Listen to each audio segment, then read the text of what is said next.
কত জন।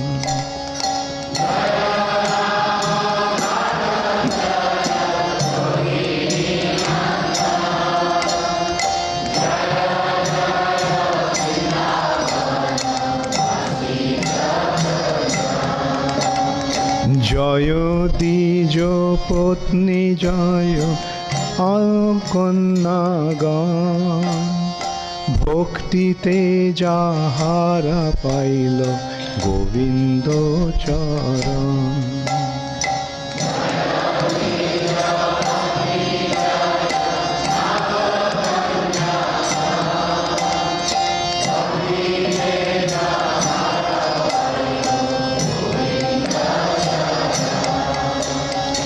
জয় দ্বিজ পত্নী জয় নাগ কন্যাগণ, ভক্তিতে যাহারা পাইল গোবিন্দ চরণ।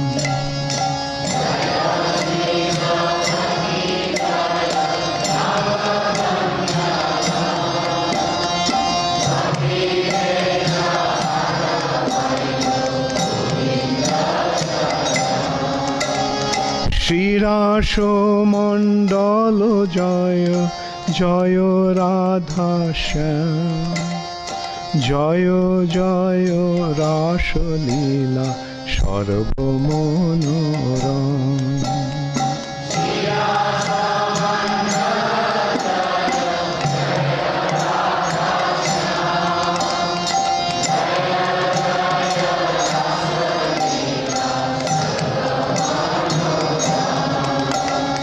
শ্রীরাস মণ্ডল জয় জয় রাধা শ্যাম, জয় জয় রাসলীলা সর্বমনোরম।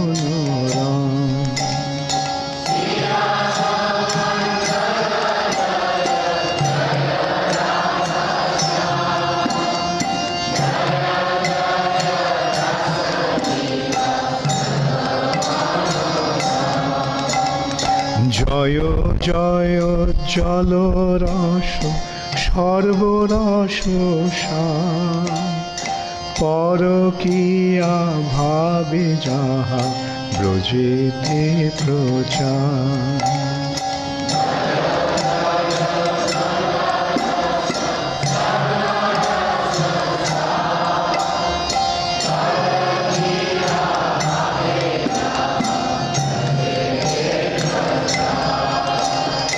জয় জয় জলরস সর্বরস সার, পরকীয়া ভাবে যাহা ব্রজেতে প্রচার।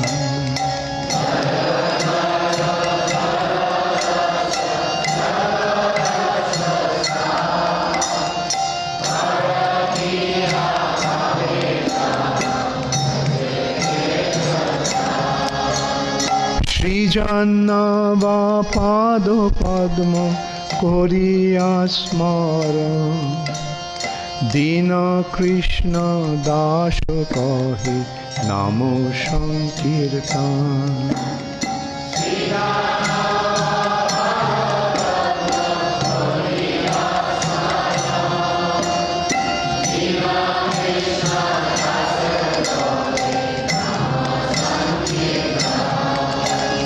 শ্রীজাহ্নবা পাদ পদ্ম করিয়া স্মরণ, দীন কৃষ্ণ দাস কহে নাম সংকীর্তন।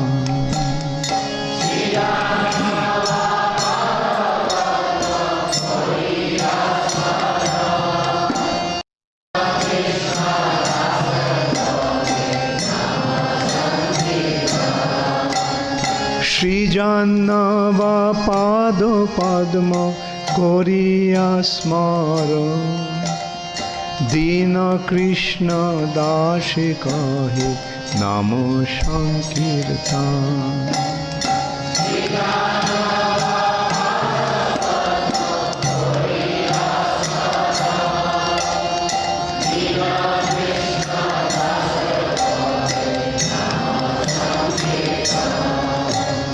Hare Krishna, Krishna Krishna, Hare Hare, Hare Rama,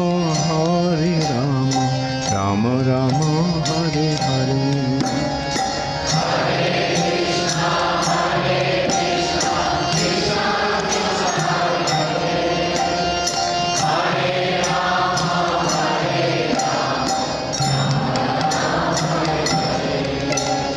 Hare Krishna,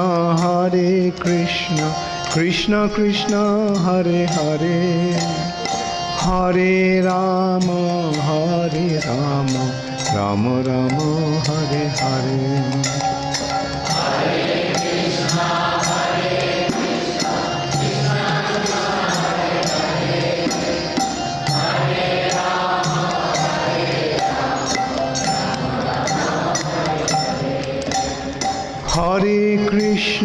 Hare Krishna, Krishna Krishna, Hare Hare, Hare Rama, Rama Rama, Hare Hare.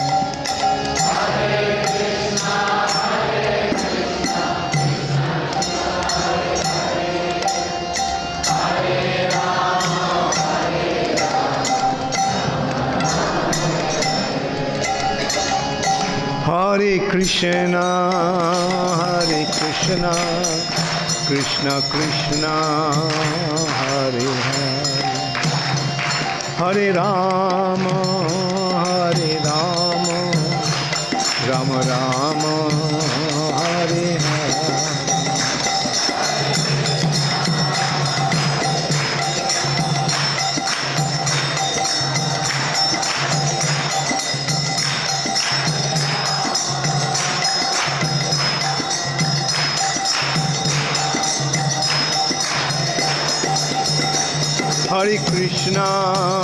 Hare Krishna, Krishna Krishna, Hare Hare,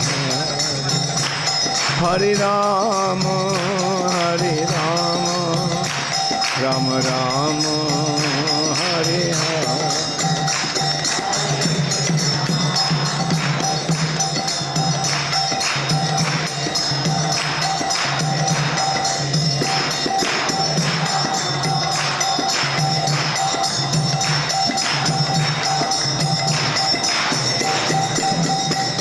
Hare Krishna, Krishna Krishna, Hare Hare, Hare Rama, Rama Rama, Hare Hare.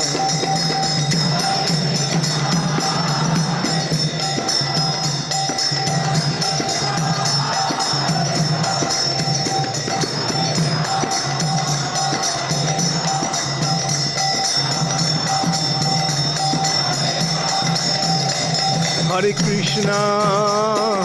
Krishna, Krishna Krishna, Hare Hare, Hare Rama, Rama Rama, Hare Hare.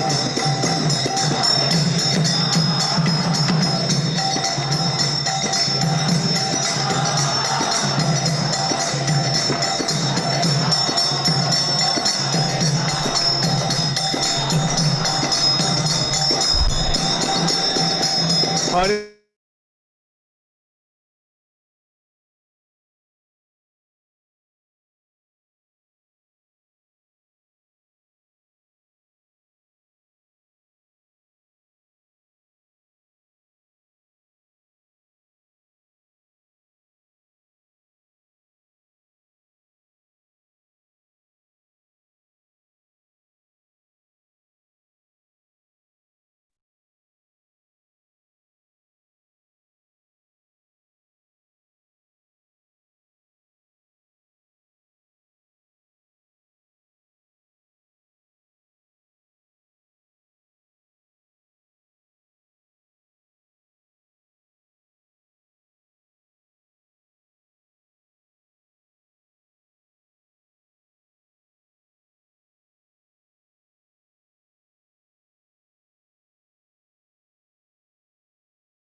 Hare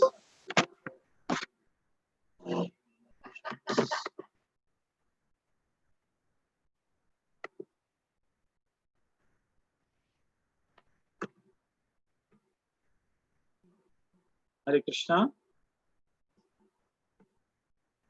We welcome all the devotees in today's session. Today we are fortunate to have the association of His Grace Dayaram Prabhu. As everyone knows, His Grace Dayaram Prabhu. He is one among the most senior disciples of His Holiness Jayapataka Swami Maharaj. He was born in Maharashtra and completed his engineering from IIT. And while studying IIT only, he was initiated by His Holiness Jayapataka Swami Maharaj. And in 1985, he joined in Sridham Mayapur. Since that time, it has been a journey of dedicated service to Srila Prabhupada, ISKCON. He has played a very vital role in protecting our movement, especially in India, in many legal battles. Due to his intelligence and dynamic nature, he has helped saving a lot of finance and saving a lot of properties of ISKCON. And also, he is very well versed in Vedic scriptures and leads a very simple Brahmanical way of life. Currently, His Grace Dayaram Prabhu is Temple President of ISKCON Kolkata and also playing a very important and crucial role in ISKCON Bureau. And as His Holiness Bhakti Charu Swami Maharaj serving as GBC of Kolkata. So he and Dayaram Prabhu has a lot of interactions and lot of sweet memories. So we are very grateful to His Grace Dayaram Prabhu coming here to give us the association. And let us express our gratitude by loudly chanting Hare Krishna Mahamantra, raised hands. Hare Krishna, Krishna Krishna, Hare Hare, Hare Rama, Rama Rama, Hare Hare. His Grace Dayaram Prabhu ki, Srila Prabhupada ki.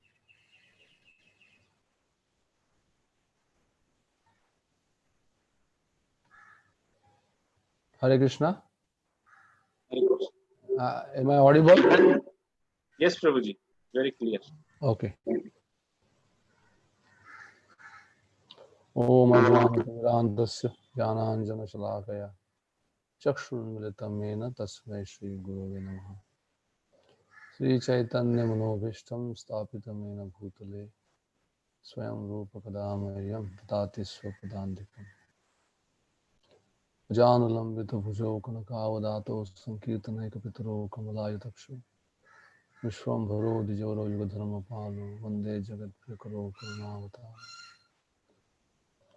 Anarpitam Sharim Chirat Karunaya Avatirna Kalo Samarpetu Munnato Jvala Rasam Svabhakti Shriyam Hari Purata Sundara Didikadam Vasandipita Sada Rudhaya Kandare Spuratu Vashachinandana Vanchakalpataru Bhasya Kripa Sindhubhaya Vacha Patitanam Pavanebhyo Vaishnavibhyo Namo Durgame Pathime Andasya Skalan Padagatirmahu Swakripa Yashtidanena Santu Sampavanam. Hare Krishna. So,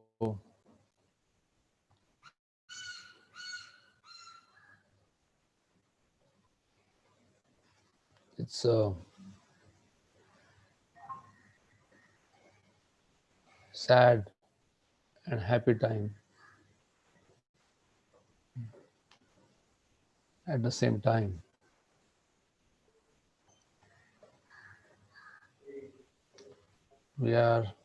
We should be happy that our dear loving Vaishnava Guru shelter Bhakti Charu Maharaj, Guru Maharaj is with Krishna and Srila Prabhupada. Vaishnava's departure is a joyous occasion.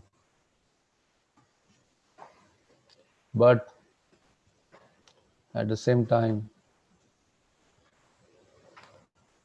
it is also painful operation. It's also painful because we are bereft of his ever available shelter, physical shelter. Yes, instructions are there. Yes, we know what would please him as per his different instruction, different discussions, different interactions. But at the same time,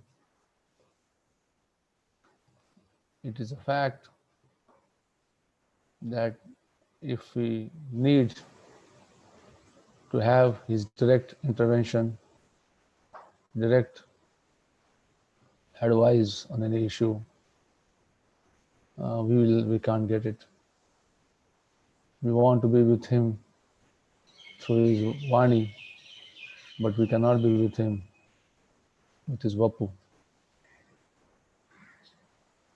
That's why our other detailing in Mayapur, even greatly advanced soul, Nityasiddha Parshad, like Narottam Das Thakur, also when Srinivas Acharya left this world, so it was a joyous occasion. Srinivas Acharya was with Mahaprabhu and Krishna, and Narottam Das Thakur should be happy for his friend, Guru. He accepted him as Shiksha Guru. But Narottam Das Thakur is feeling so much pain. Ashani kutibo matha anale pashibo.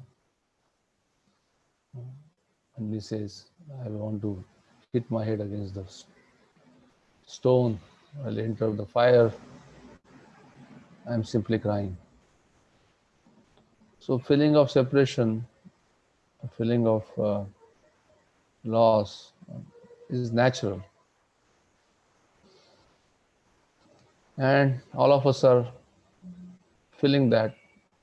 Of course, as time goes, we start getting over it. We attempt to and we do. But still, that feeling of sorrow, distress, pain is there. And it's actually in Krishna consciousness. A lot of contradictory situations. So there, Krishna himself being summation of all contradictions.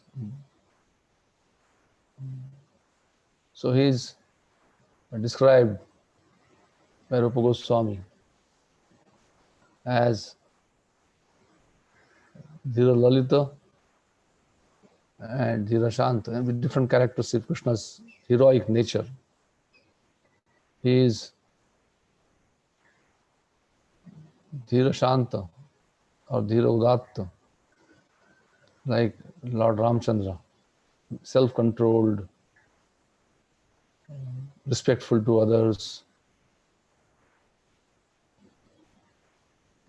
abiding by rules and regulation and family traditions. These are all the qualities of Dhira Shanta or Dhira Udatta. Maharaj Yudhishthir and Lord Ramchandra are considered to be foremost of this kind of heroes. So Krishna has that in full. At the same time, Krishna is also Dhira Lalita and Dhira Uddata. Dhira Lalita means who has no control over the senses, called the Srilampat, fickle-minded, will not follow standards. Dhira Uddata means not respectful. Uddata also means offensive to others, like Bhimsen. So So in Krishna, all these contradictions, are put together, and they become not, they don't negate each other, they don't cancel, but they beautifully add and make it a Krishna's personality extremely wonderful, delightful. So similarly, in relation to Krishna also, such contradictory feelings come in the heart of a devotee. It's not something unnatural, something unreasonable. It's natural. Even Krishna's Kaviraj Goswami describes Krishna Prem, quality of Krishna Prem. ए प्रेम जारो मने तार विक्रम से ही जाने विषामृत एकत्र मिलन ए प्रेम आस्वादने तप्त इखु चर्वणे मुख जले ना जाए त्यजन. He describes that his Krishna Prem is a wonderful mixture of Visha and Amruta, poison and nectar at the same time. It's like, he says, to relish it is like eating hot sugar cane. When you eat hot sugar cane, it burns your tongue, burns your mouth. But at the same time, you get that sweetness, sweet juice. So even if it is burning your mouth, you can't stop chewing it. That relish is there. So these are the examples where such contradictory feelings, contradictory emotions are natural. And in the case of a Vaishnava whom we love, and also who loved all of us so much, such feelings are bound to come. All of us are bound to feel that pain. Feeling happy for Maharaj, knowing scripturally well that Prabhupada and Krishna will be happy to have him. So in that situation, it should be rejoiceful. But at the same time, from our position, losing his shelter, losing his association, losing his support is going to be painful. It is painful. When a person is around, we don't really appreciate him fully because we take him for granted. When he's no more, when he leaves, then you start to realize how difficult it is to find such a person, how difficult it is to cope up in his absence. So at such time, our heart swells with memories, with emotion of gratitude, love. And I strongly believe, it is a purifying experience.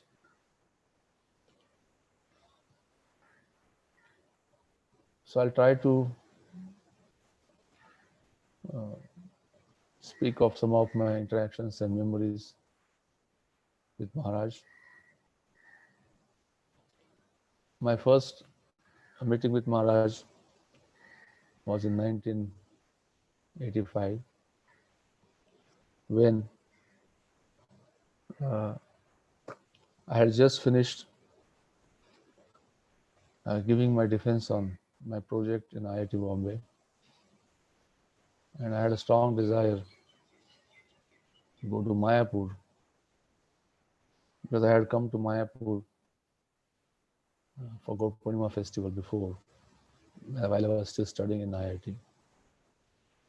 And also I had read Lord Chaitanya's life, Prabhupada's translation of Chaitanya Charitamrita, and somehow or other I felt some attraction to be in the land of Lord Chaitanya. So I wanted to, and I did come to Mayapur. That time Mayapur was full of hardly maybe 70, 80 brahmacharis, mostly Bengali boys from different villages.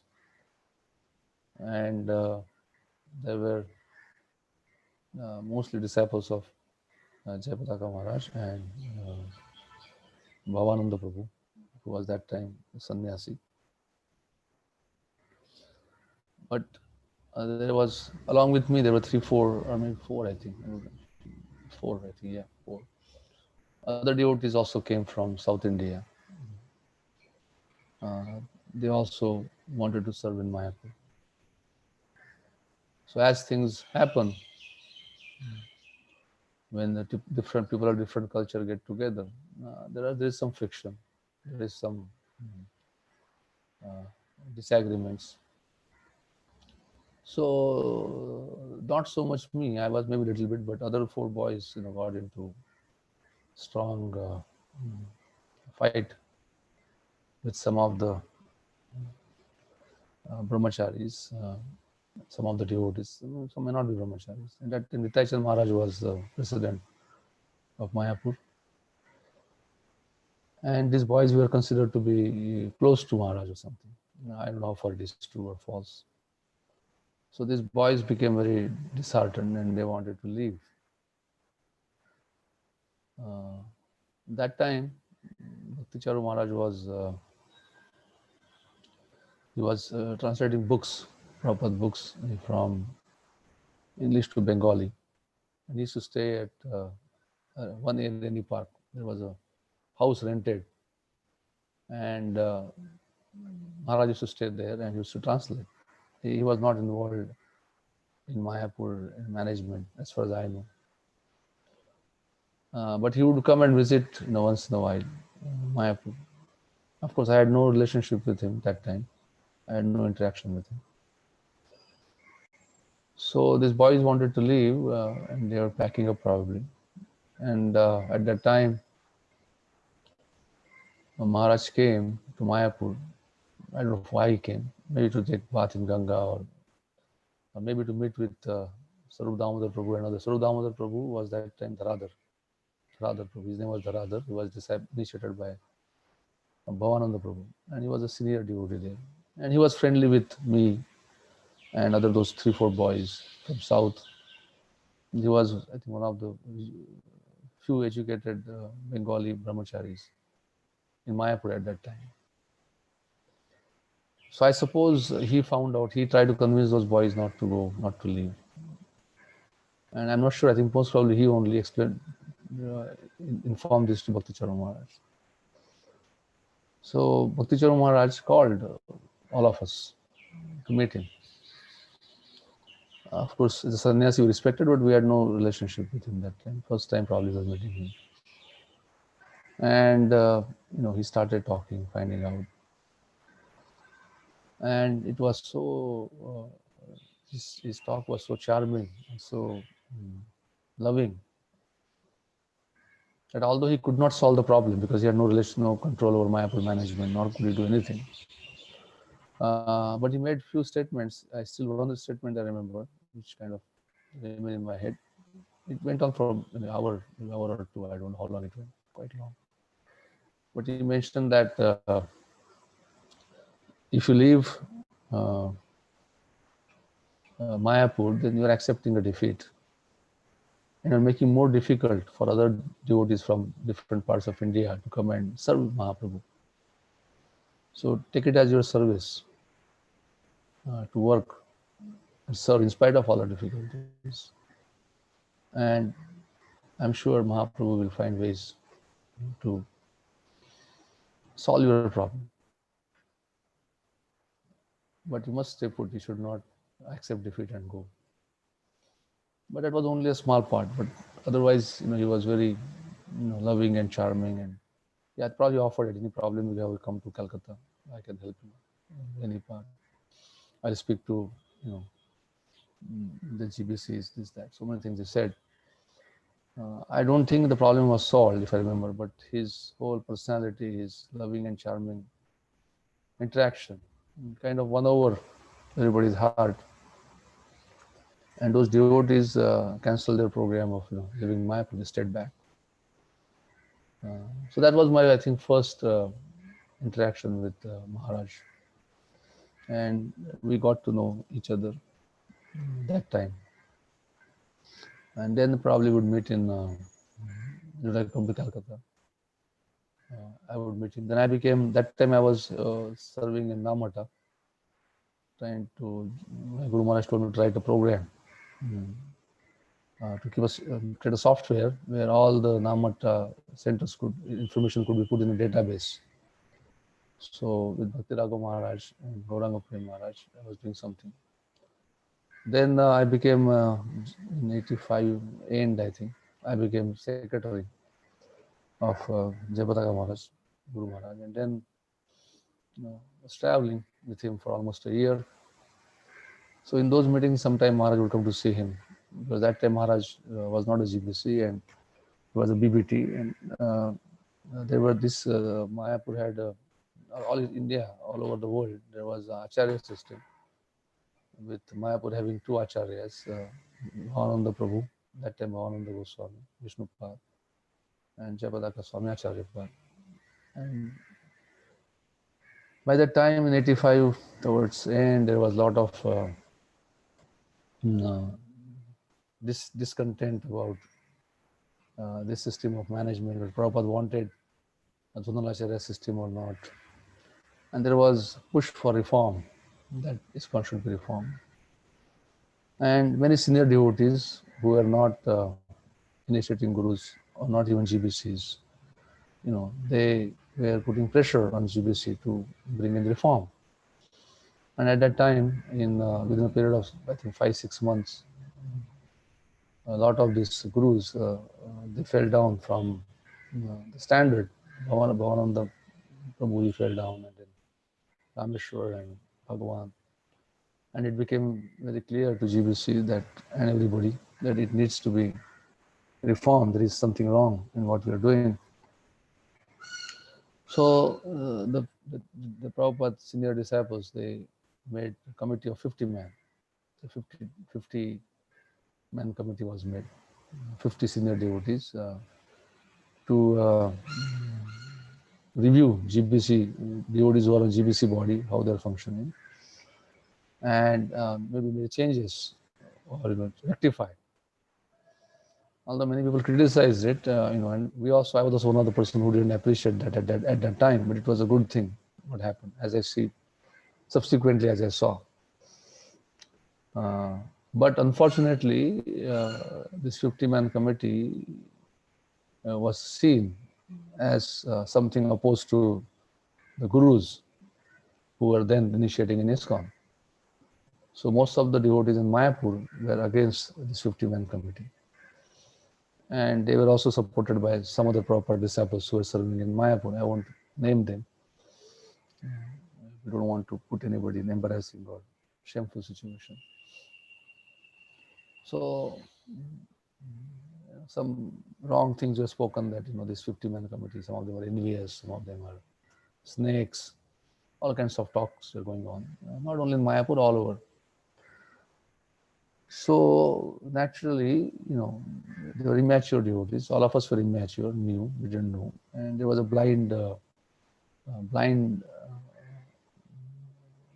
brainless, so-called surrender to their respective Diksha gurus.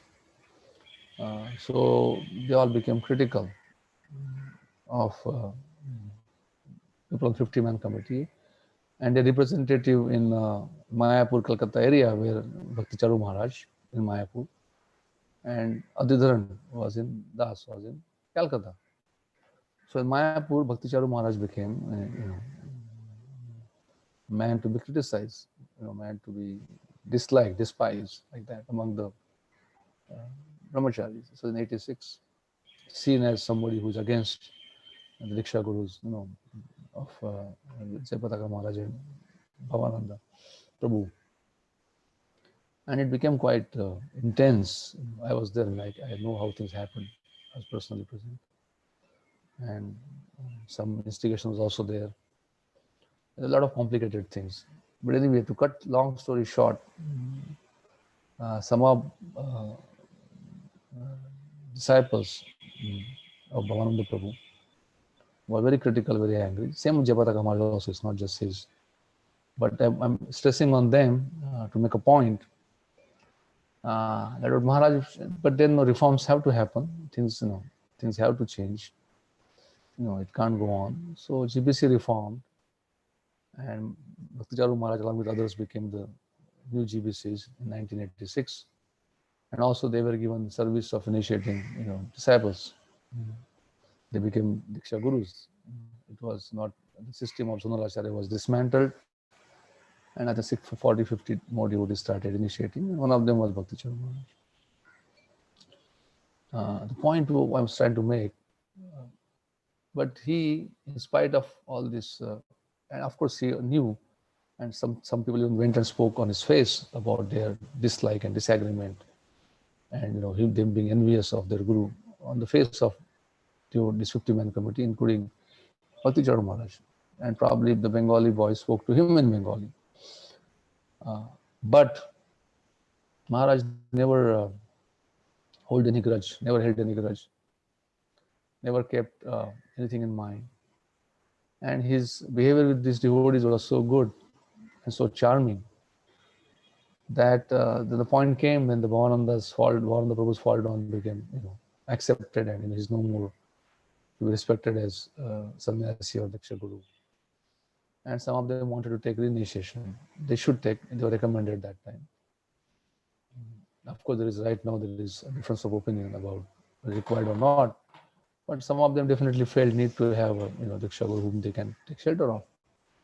So some of those devotees, Bhavananda Maharaj disciples, who were very critical and very antagonistic, and who were so much speaking against and kind of giving psychological threats to Bhakti Charu Maharaj, they became his disciples. They accepted him as their guru, and became his disciples. I won't name any one of them, but I can tell you for sure, I have personal experience of this. I was there. So I was it took them 2 years or so. It didn't happen another year or two. So it's very charming and very, very forgiving, accommodative nature. Maharaj didn't keep anything in mind. This is a very good quality that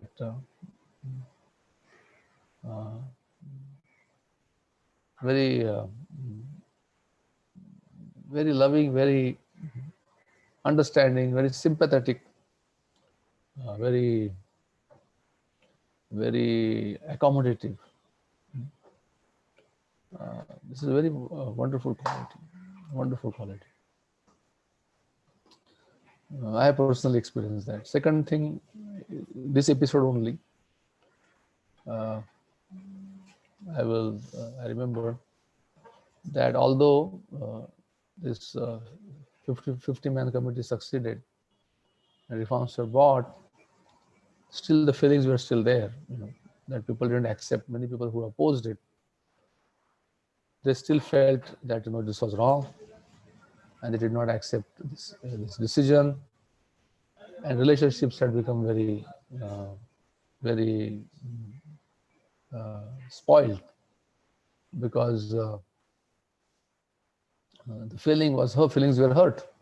You can't change overnight, because solution has come and it was kind of past. But nonetheless, that feeling of unease and hurt and dislike for each other was there. It was not just among the Prabhupada's grand disciples, but it was also among Prabhupada's disciples. Because some of them were not happy. How could, when Prabhupada gave authority to GBC body to make decision, how could 50-man committee take over that authority without any sanction from higher Prabhupada or anybody like that and change things? They had a good argument. It is not something to be done. There's no Prabhupada statement that in case the GBC does something wrong, some outside group will come and change it. Where it is? There was no statement. It's a fact. Prabhupada said GBC should rectify. So they had argument, people who didn't agree with 50-man committee and their reforms. So there was a lot of groups of Prabhupada disciples. There was a lot of dislike and engagement, and then the people, harsh words were spoken. Sometimes truth is very harsh, very difficult to accept, and live with it. Even if you are a devotee, even if you are a sannyasi, it's not easy. So there were such feelings were there, and we all felt, including Prabhupada's grand disciples, that this should be rectified. Relationship should be restored. They should be, again, we should have that togetherness. So one of our meeting in Vrindavan, I still remember, I think probably 87 or 88, I'm not sure when. The ICC was Indian Continental Committee. All the presidents and managers of India around India would meet to sort out, discuss. They had no authority as such, but they would discuss. So a lot of devotees were there, and proposals came, and this part was discussed. That there is a lot of such relationships are frayed. They need to be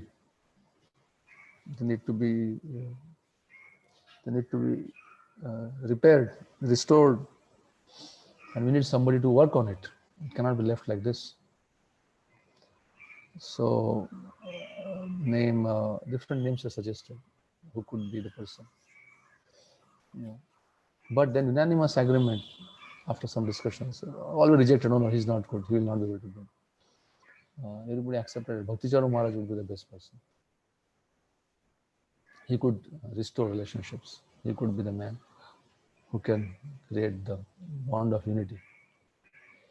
And I think it was unanimously, maybe few exceptions, maybe few oppose or few abstain, but majority, overwhelming majority accepted that he should be tasked with this thing of repairing relationships. So again, you could see that although he took a stand which was not liked by other God brothers, but they had a faith, most of them, I won't say all, that he would be the right person to build bridges, build relationships, and create unity in ISKCON. So this was my second. See, I had a lot of interaction with him. I may not remember exactly chronologically, but I'm trying to stress some of the qualities which came out of this interaction, and which are very noble, and all of us should try to emulate, imbibe those qualities.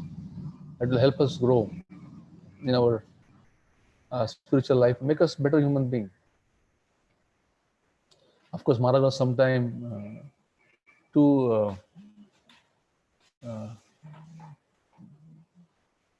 udar. What do you call udar? How do you say in English? Udara chitta. He is very Magnanimous. Magnanimous, yes, magnanimous, very magnanimous, to the point of being, some people may call foolish, or some people may say to be exploited. Many times he got exploited. I mean, I would see that. I have told him also many times. I told him. He said, "Oh, people come and then they speak, and then I feel sad, and I want to help them." And he was very easily trusting, which I many times advise him not to just trust people when they speak, when they tell something. But he was by nature, he had a soft heart. He had reaction was that when we heard that, we lost the Vaishnava with a golden heart. He had a heart of gold. So devotees also knew that he's very soft-hearted, and if they want to get, something, then approach him, and he'll find ways to help you. I think I made a comment once, and Bhakti Prem Maharaj reminded me recently when we had interaction that Bhakti Charu Maharaj is such magnanimous person, such udara chitta. If somebody would come and cry to him, he'll give everything, including he'll give his copin also to him, and leave nothing for himself. So that kind of, he was over magnanimous, and it was nice to be magnanimous, to be udar. But at the same time, I would say, this is my opinion, others may not agree, you should be also a little cautious and not allow, unscrupulous people to exploit you. And I saw Maharaj getting exploited many times. I won't mention any incidents, but this is my perception, and I believe I believe that my perceptions are right. Anyway, to go back to Maharaj's other interactions with me, then I became leader of Mayapur, and at that time Harikesh Prabhu, then Maharaj, was heading Mayapur, and although I get the credit for buying all the land, 500-600 acres of land, fighting with Muslims, fighting with local village people, Communist Party, Rickshawala Union, and protecting the land. But it is a fact that the person who stood behind me like a rock was Harikesh Prabhu. And his support was unhindered completely. He was one of the co-directors of Mayapur, and he was the most foremost committed man for Mayapur. So there were three co-directors, Harikesh Maharaj, Jayapataka Maharaj, and Naresh Prabhu. And probably Bhakti Charu Maharaj was one of the GBCs of Mayapur. I don't know which year he became, maybe 88, 89.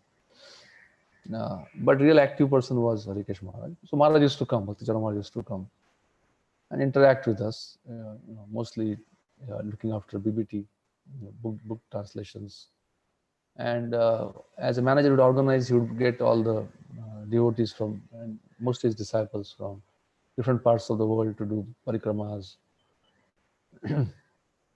And I would be the staying arrangement, Maharaj was very particular. All the devotees should have very nice facilities to stay, prasadam. He was always, my wife, by the way, she's a disciple of Bhakti Charu, one of the first disciples of Bhakti Charu Maharaj. And she was his secretary. And when she joined, it was very difficult for unmarried girls to join Mayapur. So for her, it was a big favor done to her to allow her to stay in Mayapur. But nobody would care for her whether she's getting prasadam or not, whether she's having proper place to stay. She was the only person who cared for her, was Bhakti Charu Maharaj. Anytime you would be there, you would call her and ask her, have you taken prasadam?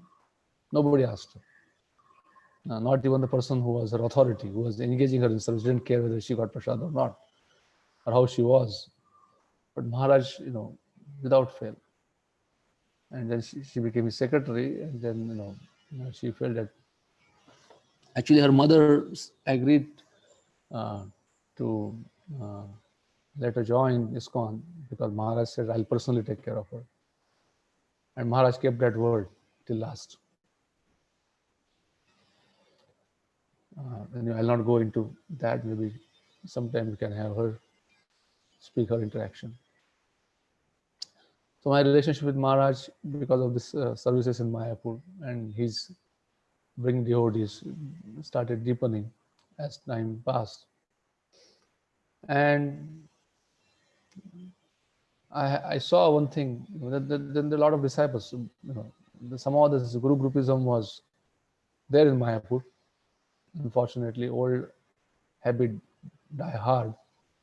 as they say, although Bhavananda Maharaj fell down and his disciples, who were dominant disciples in Mayapur at that time, and Jayapataka Maharaj disciples were, secondary dominant. It was so it got changed because his disciples, when the Guru was no more there, so Jayapataka Maharaj disciples became dominant. And then there were other gurus. By that time, we had made so many gurus, but then second most disciples were Bhakti Charu Maharaj disciples.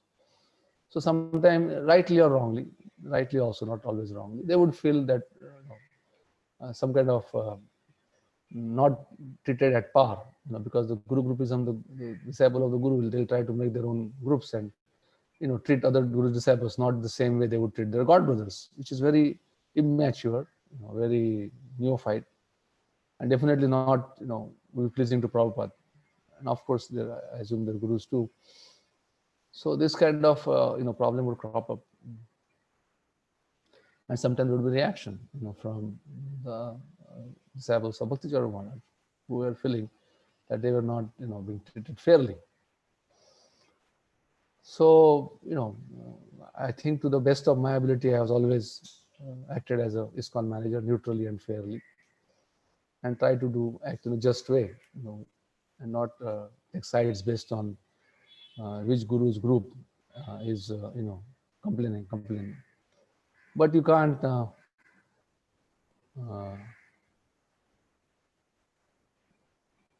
It was my duty to deal with it. But sometimes I would find that sometimes the disciples were unreasonable.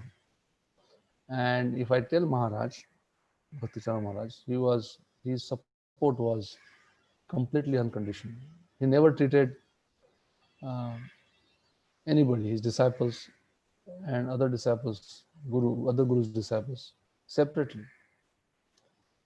He treated all of them as member of Prabhupada's family. And he would never tolerate any such groupism. My personal experience in Mayapur, he would be very upset and very disturbed if it is fine, if it is just come to his notice or sometime informed. Of course, there were a lot of things happening from disciples of Jayapataka Maharaj also, and I would chastise them. And as their senior god brother, they have to accept. I remember many times I made disciples of Jayapataka Maharaj apologize for their wrong comments to Bhakti Charu Maharaj disciples, or sometimes to Bhakti Charu Maharaj also, because sometimes the comments will not remain only to disciples, it will go to their guru, because of guru groupism the fight will go up. But sometimes as a disciple of Jayapataka Maharaj, initiated disciple, the disciples of Bhakti Charu Maharaj may feel that I am biased and they may not take my my decision seriously, so I would need help, not as a manager, but to support, so that they would hear. So whenever I went to Bhakti Charu Maharaj, his support was completely unconditional and unreserved, and he would strongly chastise and tell them they have to follow the temple authorities. We don't want any groups here. It's only Prabhupada's family, and all of us are one. And when he's talking as a ISKCON leader, not as some guru's disciple. And you must respect that, and you must accept it.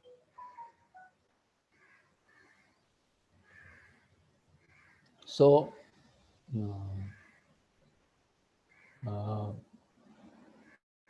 I found this quality of Maharaj very wonderful. And it created more of unity. Now you can also see that even when Maharaj left this world, the disciples of all different gurus, spontaneously they came forward. Somebody was saying in our bureau meeting that after Prabhupada left, probably, first time, we can't say for sure, probably from our experience in India at least, such outpouring of love around across the world has not come. He was loved by everybody. It's not just disciples, God brothers, and even disciples of other gurus who felt so much of love and relationship that they all all the permissions to bring Maharaja's Vapu back was arranged by in Delhi, Yudhishthira Govinda Prabhu. He's initiated by Gopal Krishna Maharaj, but he was working there, and Vajanandan Prabhu, also another disciple of Gopal Krishna Maharaj. They worked day and night, went all the way up to make sure that we get a permission. In Calcutta, Radharaman Prabhu, his disciple of, was initiated by Radhanath Swami Maharaj. Like that, Suvekshana Prabhu in Mayapur, he's initiated by Bhakti Vidyapurna Swami Maharaj. They took the major role in organizing a Samadhi ceremony and did working day and night hard to make sure that things get done. So such outpouring of love came because Maharaj, didn't discriminate, treated every devotee of ISKCON as his family member. And anytime any issue came, rather in his, my wife Prema was telling me, she was his secretary, it was understood that if Maharaj has to give time, first he'll give it to his god brothers, then to other devotees who are disciples of other gurus, and then his own disciples. That was the priority, understood priority. Anybody came to see him, that's how he treated. He always treated and gave priority to other devotees. So she was requesting this time to Suvekshana Prabhu that at least this last, when we were putting in Samadhi, should try to accommodate as many, because the restriction was there, only few could go because of government restrictions, Karuna, different things.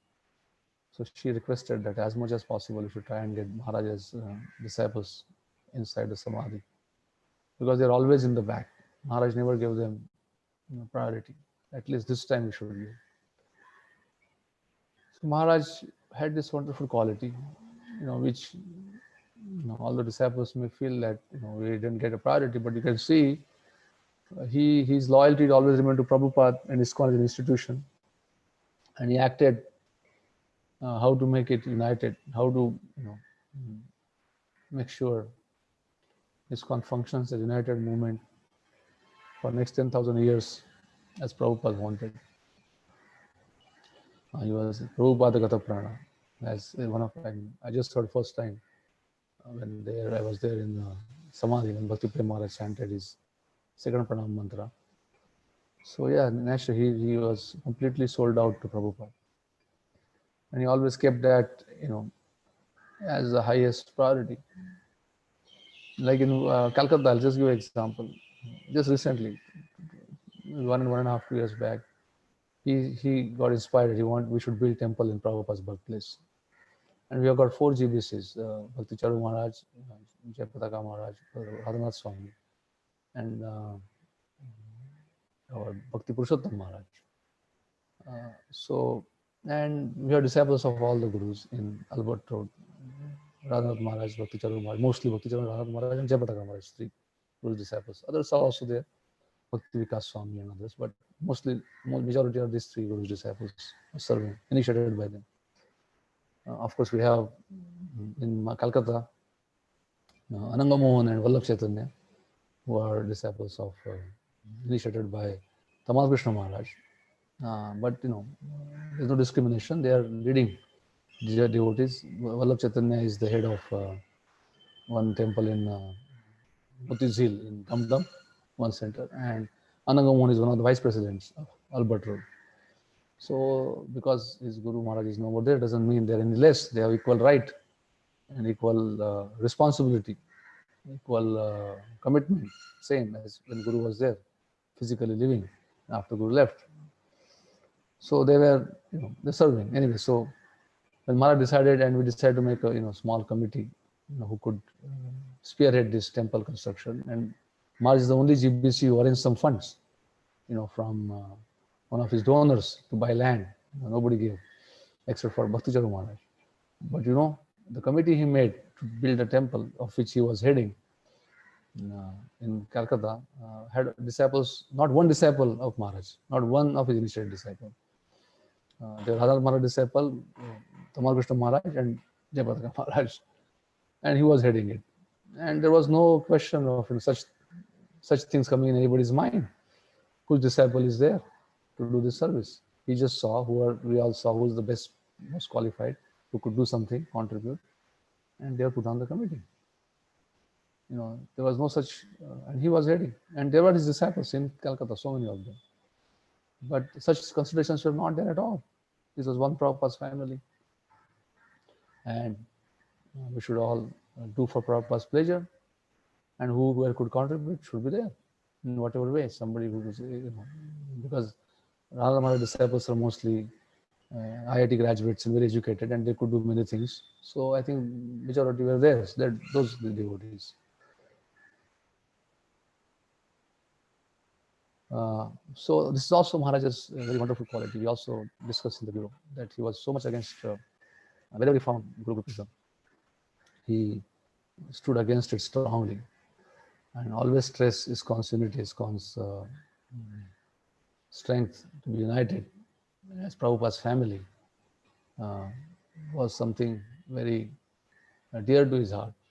Therefore, now also while making his samadhi, there was discussions among disciples in Mayapur, and others were saying that what fund we raise, part of the interest should go to take care of Prabhupada's samadhi as expression of Maharaj's intent. Even when he had his Vyas Puja, he had on Prabhupada's day. Prabhupada reached America, and it was Prabhupada Memorial Festival. He felt, and I think rightly so, that all the ISKCON's strength and ISKCON's unity will remain if Prabhupada becomes truly a central figure for next 10,000 years. And everybody's life, every day, no matter whose disciple he is, no matter how many generations down, he must feel direct relationship with Prabhupada and try to please him over and above everybody else. And that's the way ISKCON will remain united as one Prabhupada family and grow in strength to strength. So I think I've spoken for almost 55 minutes. I will end now. A lot of other instances are there, but I think these are some of these instances which really show the wonderful qualities of Maharaj, which can help us become better devotees. I try to remember them and speak. We would all follow in these footsteps by emulating those qualities in our character and follow an example. How to keep ISKCON united, avoid Guru Groupism, make ISKCON one family, one Prabhupada's family, and no such a distinction among the devotees when we deal with each other. That way only will grow. And that's a legacy, as I see it, of Bhakti Charu Maharaj, which is very touching and pleasing. Hare Krishna, Krishna Krishna, Hare Hare, Hare Ram, Ram Ram, Hare Hare. Hare Krishna. Thank you very much, Prabhuji. Also, His Holiness Bhakti Charu Swami Maharaj here. May I request Maharaj to please speak a few words? Hare Krishna.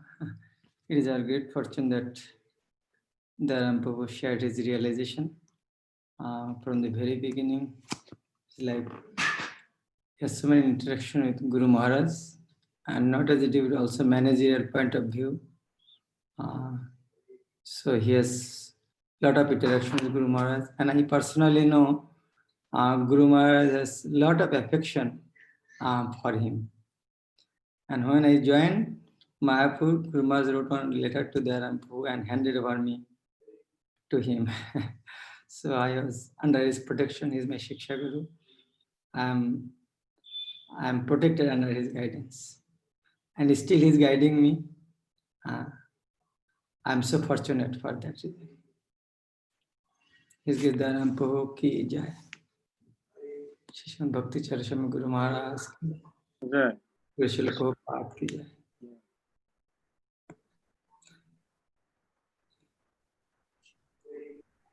Dayaram Prabhu, you're muted.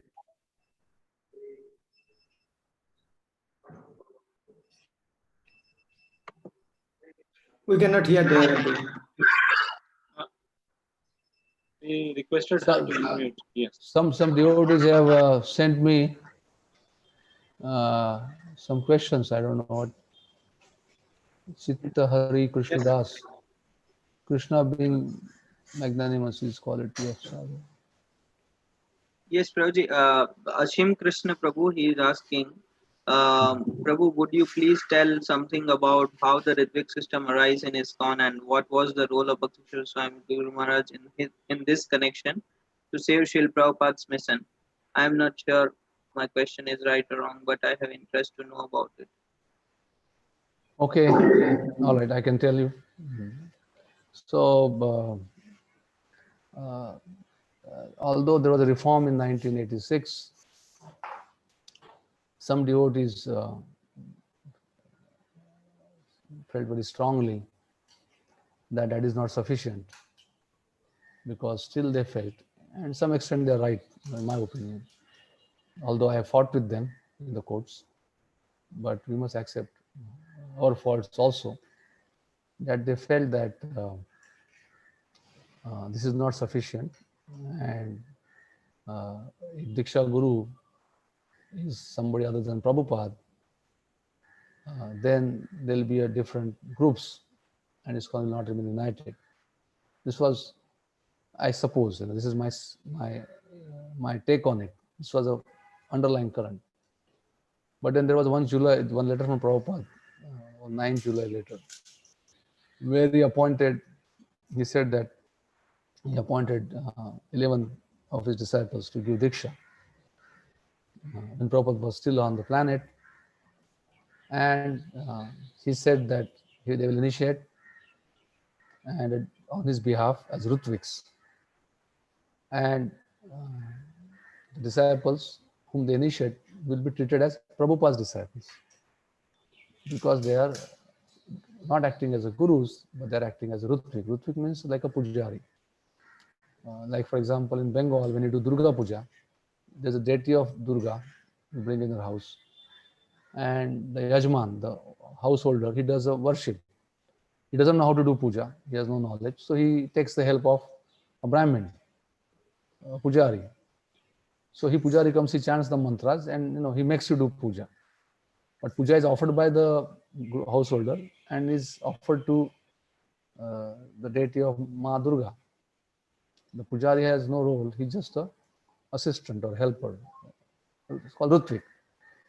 So Rutvik has no role. He's not a person who accepts puja or who does puja. He just assists Mother Durga in accepting puja and householder in performing puja.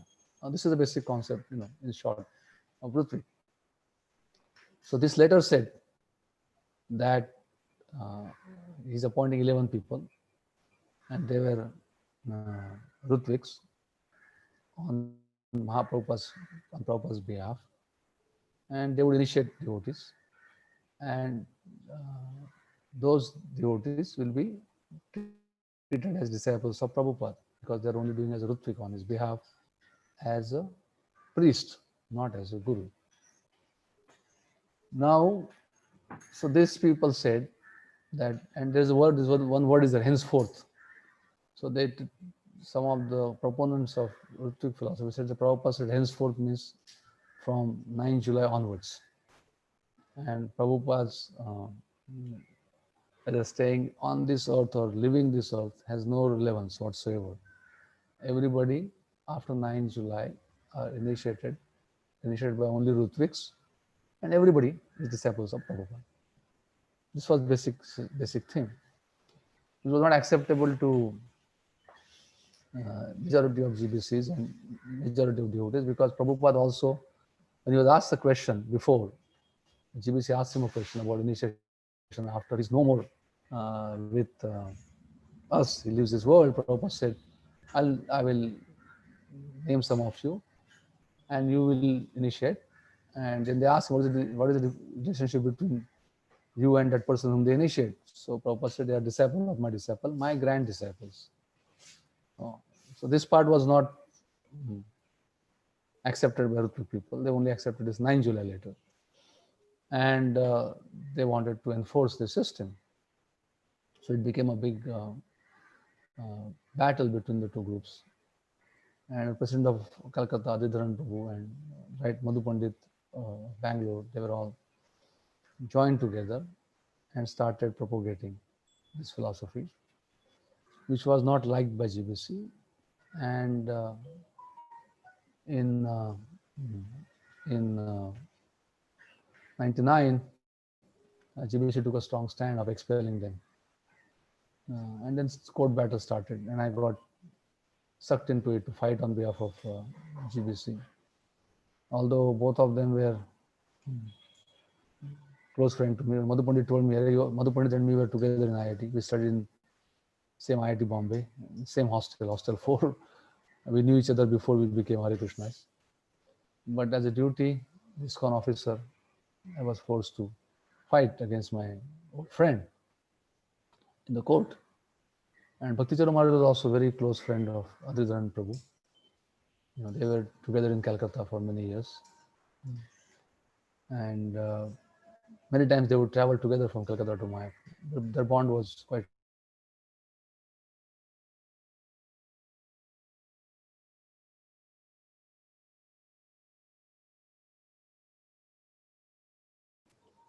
And sorry, somebody called me. It was a call. And Maharaj also had to take a stand. But, and Maharaj, by the way, when we were fighting Calcutta, we needed funds to fight, and Maharaj gave regular fund. That's another magnanimous of Maharaj. And when recently, when I was, one more thing, when I had a lot of problem. Last year I was crashed, and I was completely under big stress because of this problem with this land in Mayapur.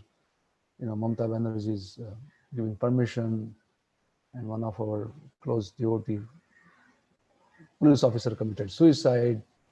He implicated Mamata Banerjee into that suicide note. The matter went to Supreme Court, and a lot of pressures were getting from both the sides. So I went through a lot of stress. And when I didn't tell anybody, but some devotees informed, Radharaman Prabhu and others informed some leaders. The first person to call was Bhakti Charu Maharaj. And he tried his best to help me in every possible way. Not only he helped, he also pushed everybody else. I mean, I can't express in words my gratitude to Maharaj. The way he sheltered me and Prema and our family, and he was he was calling practically every day. He was in America and following up with different people who were supposed to help me, to make sure I'm helped. It became his problem, not my problem, and that's how he is. And so going back to this case, Maharaj, although Maharaj was not happy fully with GBC's stand, because he felt that we have to do something a lot more to put Prabhupada in the center. But he helped. He stood with his institution and gave me all the support and help to get Calcutta temple back into ISKCON. But at the same time, and although a lot of fights took place, they wrote a lot of things against Maharaj, some nasty things against Maharaj on Rutvik websites about all the gurus, and Maharaj was not an exception. They spoke against him. But still, Maharaj always wanted them to come back. Even now, he was trying to get Madhu Pandit to come back to ISKCON, one of the biggest supporters in GBC body, to find ways to accommodate them back. And sometimes, he was so soft on them. Sometimes people would call him that he's a soft Rutvik, criticize him in the GBC, but he was not. He wanted that. He felt that although there are gurus, the gurus are not gurus in their own right. There are gurus because ISKCON has authorized them to be gurus. It's service they're doing on behalf of institution. And if ISKCON says, don't do it, they should not do it. And ISKCON in Maharaj, I had a lot of discussion. For him, Gurus used to ashram. Since Prabhuji asked question, I'll elaborate on this because I had lot many discussions on this issue. For settlement, for convincing GBC to come around, convincing Madhu Pandit to come around, somewhere find a middle path where we can get everybody together. So Maharaj and me had hours and hours and hours of discussion on this issue. So I'll try to give a synopsis. his argument, which, his reasoning was like this, that in olden days, gurus used to have their ashram. And in the guru's ashram, the disciple would go. And in the ashram, guru would be spiritual and temporal, spiritual and also managerial head of that ashram. Guru and guru's wife, Guru Patni will stay, disciples would stay in the house, they serve Guru and Guru's family, they get knowledge, and after the knowledge is complete, they could go and they can start their own separate Gurukul, own separate ashram, and they, in their turn, become the Gurus. This was a system followed, and that was perfectly all right. That once you get a knowledge from Guru, you can start and you make your own disciples, you make your own ashram, and fine. And that's how the teaching expand. So he said, but ISKCON is a typical situation. ISKCON is, whose ashram is this? Naturally, it is not ashram of Bhakti Charu Maharaj or Jayapataka Maharaj. It is Prabhupada's ashram. So who is the authority of this ashram? That is Prabhupada. And the gurus who want to, and what he desired, he didn't desire his disciples to go and start their own separate ashrams. He wanted them to stay in ISKCON and preach. So they can't be gurus like those olden gurus, where the disciple, after the guru education is complete or after he leaves the body, he can start his own separate ashram, or the guru can appoint his own uttaradhikari to run his own mutt. So Prabhupada didn't do that. He didn't know any uttaradhikari. He didn't instruct his disciples to go and start their own ashram. He wanted to make them united work in ISKCON under the authority of the structure he created, which included GBC, managerial structures, he had created, presidents, different bodies all over the world. He wanted ISKCON to be a united worldwide movement. So therefore, if somebody is initiating within ISKCON society, then he's doing it as he's being authorized by ISKCON to do it. He's not doing on his own. And therefore, the disciples are not, in one sense, he's initiating, but they belong to ISKCON, not to him. It's not like the outside world, where the guru becomes uttaradhikari of his own guru, like in Gaudiya Mats they appoint one person to be acharya, or they go and start their own separate institution, separate mutt, and make disciples. So this is very peculiar, which Prabhupada has done, which is not done before. All the Gaudiya Vaishnava Sampradaya, they were all gurus, and they had their own mutts, or they had their own followers, and it was one person-centered institution. And as long as Prabhupada was alive, it was Prabhupada's personally centered institution, where he was spiritual and temporal head of ISKCON. But after Prabhupada's physical departure, as he wanted everybody to work within ISKCON, the gurus cannot act like the gurus, normal gurus, as we hear in Bhagavatam or others. They have to act within the ISKCON structural limitations. And the disciples are to be disciples, have to be understand that their first loyalty, first priority is to Prabhupada, and not to the person who gives Diksha. On this point, Maharaj was in complete agreement with Ritviks. What he did not agree with them is that Prabhupada becomes their Diksha Guru. That goes against the Shastra. The person who is not physically living doesn't give Diksha, continue to give Diksha. And Prabhupada didn't, according to him, Prabhupada didn't say that, he didn't state that. He also mentioned, although he didn't appoint anybody as the Uttaradhikari, he told me many times his personal interaction with Prabhupada, what Prabhupada told him, which was very private, which I will not speak publicly, because he said it has to be kept confidential. Prabhupada wanted him to keep it like that. He, in confidence, he told me. But the fact remained that there is no one person or group of person as successors of Prabhupada. ISKCON institution, and every follower of Prabhupada is a successor. So he agreed with that point that everybody, every devotee of ISKCON, and that's how he acted with everybody. That every devotee of ISKCON, no matter whose Diksha disciple he is member of ISKCON, and he must be treated equally, same way. And he did that. But he didn't agree with them that Prabhupada continues to be Diksha Guru of all the devotees who come to ISKCON for next 10,000 years. He agreed that he's a main Guru, Shiksha Guru, the main person in the life of every devotee, more than Diksha Guru, but not as Diksha Guru. Did I clarify? The devotee you asked question?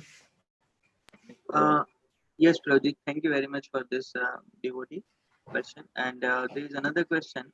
Hare Krishna, being magnanimous is quality of sadhu, but being over magnanimous, how did affect him? Do you feel now it was good or bad at the end of life, being magnanimous or rather over magnanimous?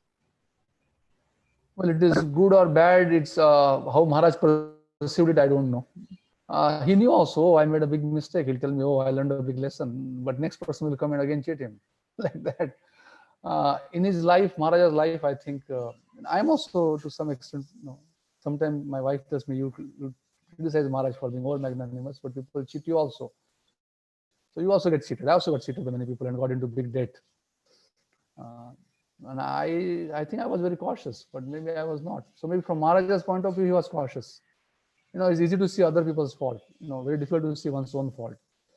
So maybe I saw that in Maharaj as his over magnanimous. But maybe he was normal. It was normal for him. And he acted. But I can tell you for sure, his what I call over magnanimous, maybe I'm wrong, definitely created a lot of debts for Maharaj. He was in under big stress and anxiety because he was so magnanimous, and many times he got cheated. That was very sad. And the people whom he cheated, they were so ungrateful that instead of appreciating Maharaj's magnanimity, they criticized him and they blamed it on him. That also was very quite sad. One of the person came to me also, sent me a message blaming Maharaj. So that was there. So definitely Maharaj, as I see it, I don't know what is in Maharaj's. I brought it to him many times. I had very frank and straightforward relationship with Maharaj. If I don't see something, not correct, I could tell him. And I knew that, he would take it in a good spirit. He may not like it, he may not appreciate it, but, it won't affect our long-term relationship. Maybe temporarily, it may get a little bad. But I felt I should be truthful and straightforward with him. Otherwise, I'm not doing my duty, and I'm not acting as his real friend. He treated me like a friend, like his friend or his well-wisher. Because if I try to tell him what he wants to hear and not tell him what he doesn't want to hear, which I think is true, then I'm not really his well-wisher or friend. I'm just a sycophant. And sycophants are worst. They destroy people. You should be straightforward. One of the quality of Vaishnava should be straightforward and try to say it in as nice words as possible, trying to make sure that person doesn't get hurt. So I spoke to Maharaj many times, and many times I'm sure he was not happy, and he felt a little bit hurt also. But I don't think in long term our relationship became bad. Rather, it became more deep and mature. And I appreciated Maharaj sometimes. Yes, what you said was true. I learned my lesson. He would tell me afterwards. He would not listen when I was telling him in the middle of the things when I heard, but afterwards he would say, it was good or bad at the end of the day. I can't really say. It's up to Krishna to judge. Who am I to judge? I'm not God. I'm not all-knowing. But I definitely could see because of this over magnanimity, he got into huge debts and got a lot of blame, got a lot of trouble, and a lot of bad reputation also he earned, unfortunately. But people who lost, some of them were not as magnanimous or as friendly. They complained to different ISKCON bodies and put Maharaj into a lot of trouble. He had to, face one meeting I remember he was almost in tears, and we were all sitting there, and the person who complained was a genuine complaint, and Maharaj had made a commitment, and he was finding it difficult to do, and somebody else messed it up. Maharaj didn't mess it up, and bill came on his head to pay, and he was in a huge debt, and where he's going to get money from? And he was extremely hurt, and then people started talking strongly. Why sannyasi getting into business? Why doing this? Why doing that? And he was doing with his good heart to help. I think always I had no doubt in my mind. I never had that he's doing nothing for himself. He was trying to do it for his ISKCON. He believed that by doing business he'll make a lot of money and help ISKCON devotees. I genuinely believed that he believed it. He was genuine. Whatever he did, he was genuine. There was no pretense anywhere in his any act. I can give you just example. Let's talk about this Diksha Guru, women Diksha Guru. So Maharaj was the GBC and he voted for. Then we came and we had a meeting in bureau, and many questions were raised and many arguments, and Maharaj agreed with us genuinely. And then we decided to make the committee of the bureau to speak to GBCs about this, how it is not correct to have women Diksha Guru against the Shastra and Prabhupada's teaching. And there was Basu Ghosh Prabhu and others who were very strong. So Maharaj and this requested I should present, not them. Although I was not so much involved, because otherwise it becomes a bitter fight. So I was presenting, and some GBC is very upset, that what is this? You already decided it. Why it is coming up? So Maharaj stood up. He said, "Oh," he strongly said, "Why? Just because we're GBC doesn't mean we don't make mistakes. We make mistakes. We must hear." And he's making a good point. Please, all of you keep quiet. Let him speak. He was genuine. It was not that every instance he was genuine. Even if he changed his position, he genuinely felt it is wrong and right. So he believed genuinely that devotee, and that he would do something good and help ISKCON, and so that he supported and arranged loans. And then it fell on his head. People started blaming him. You are sannyasi. Why are you getting into business? So it's not sannyasi's job. They're also right. And Maharaj had no answer. And it was very sad. It was very sad.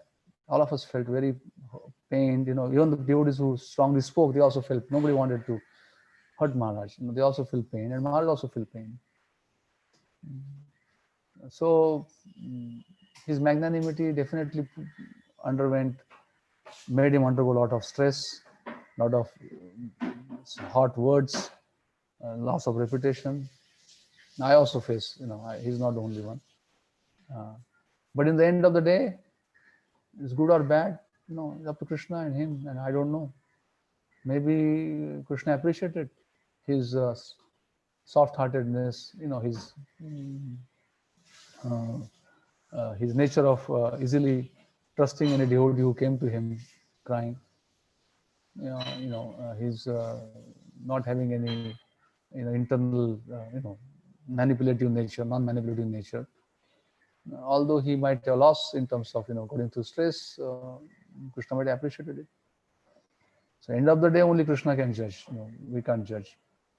But I felt that he went through a lot of stress, and my personal opinion, he could have been a little more circumspect, a little more careful in assessing people who came to him for help. That could have been better. This is my opinion. I could be completely wrong. And actually, I don't have a right to say that, because I myself have done the same mistakes, like what he did. So maybe sometimes people are expert in convincing you, and we are not as smart as we believe. So maybe that's what has happened. So I can't really say. In the end of the day, which is good and bad. But definitely, magnanimity is a quality of a devotee. And Maharaj exhibited that to the limit, to the extreme limit, I would say. Thank you very much, Prabhuji. We are very grateful to your grace for describing Guru Maharaj's divine qualities through very intimate pastimes which were unknown to us. We could feel that how Guru Maharaj always tried to keep ISKCON together in spite of so many difficulties and criticism. At the same time, he showered his love and care on everyone who came in contact with him, whether disciple, non-disciple, or as you are restored, even offenders. I would make one more point. One just came to it. Yes, we'd like.